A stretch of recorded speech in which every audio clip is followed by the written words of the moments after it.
morning students, I welcome to the second session of Embedded System.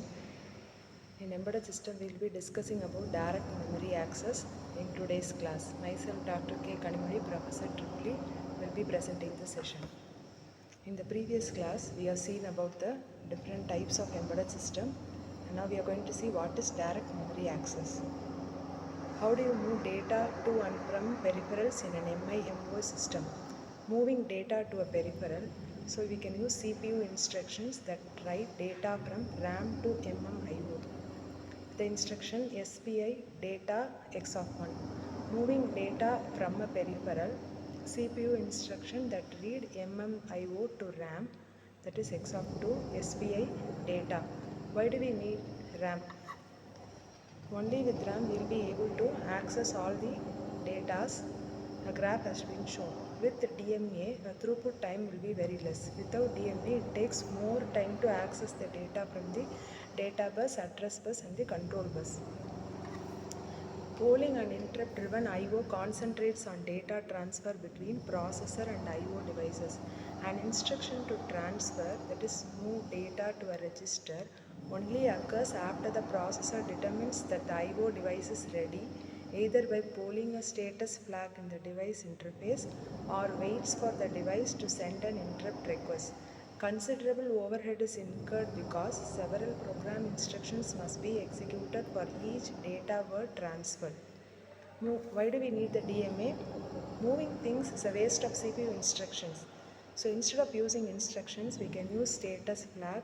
Instructions are needed to increment the memory address and keeping track of how many bytes are moved. So we are going for this direct memory access by reducing the number of instructions and writing the program. So to transfer large blocks of data at high speed, an alternative approach used is called as direct memory access. The blocks of data are transferred between an external device and the main memory without continuous intervention by the processor. It is just another peripheral, but it's only a job in moving the data.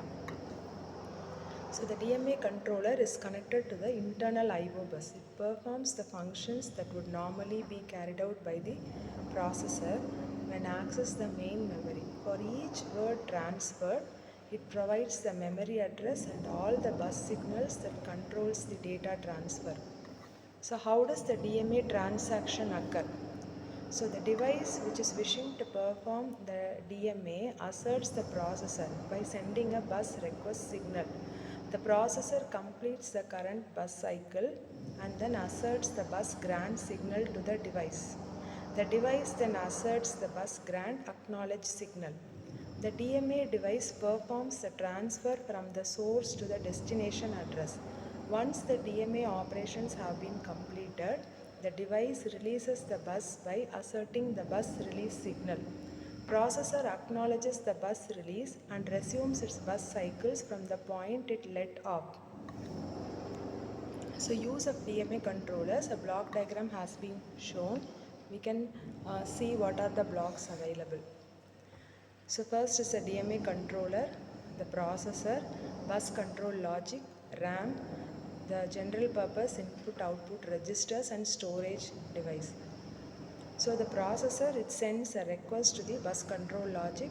After that it receives the acknowledge signal. So the DMA controller will be first sending a bus request signal. So bus control logic will be providing a bus acknowledge signal. After that DMA controller will be sending a message to the processor indicating that a slot has been given to fetch the data from the bus.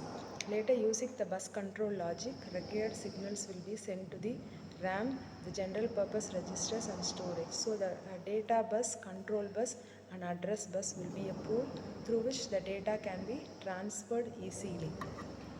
So the buffers and the arbitration.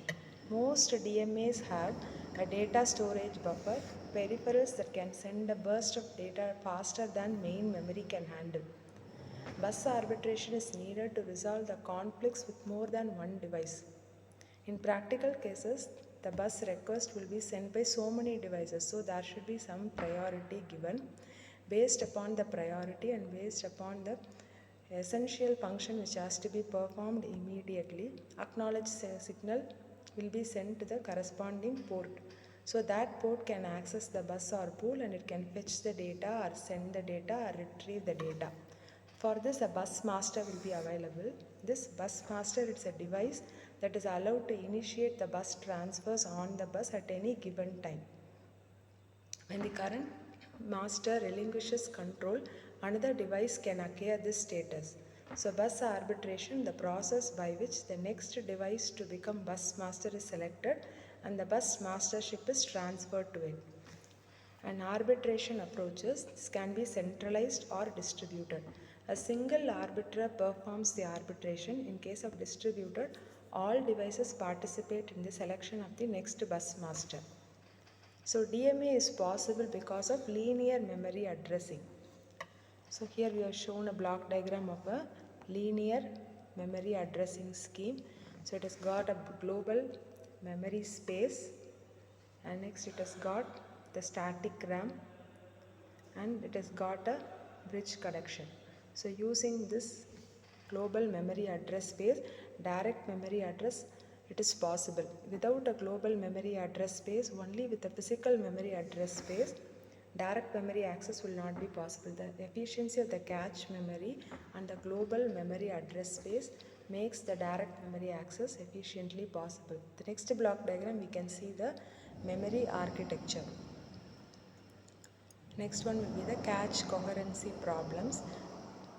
What is cache memory? A virtual memory will be called as a cache memory. Only in that virtual memory, all temporary data will be transferred, executions will be performed, and it will be sent back to the main memory. So imagine a CPU is equipped with a cache memory and an external memory that can be accessed directly by devices using direct memory access. So when the CPU accesses a location X in the memory, the current value will be stored in the cache. Subsequent operations on X will update the cache memory. A copy of X will be created, but not the external memory version of X. A new version of X will be updated in the cache memory. So it can write back to the cache. If the cache is not flushed to the memory, the next time a device tries to access the value of X, the device will receive the stale value of X. So for this, a block diagram is also shown. So in this class, we have completed direct memory access. So what is direct memory access? A short recap I'll say you. So initially, the external device, it may be a memory device or an IO device, when it is in need of the access to the data bus and the address bus, it will be sending a bus acknowledge signal through the direct memory access. If the bus is available, acknowledge signal will be sent back to the direct memory access. So then the direct memory access will be sending signals to the corresponding IO devices or ports, indicating that it can fetch or retrieve or write back the data over the pool. So a simplified form of direct memory access will be saving the throughput time. Thank you for listening. In the next class, we'll continue with the next session. Thank you.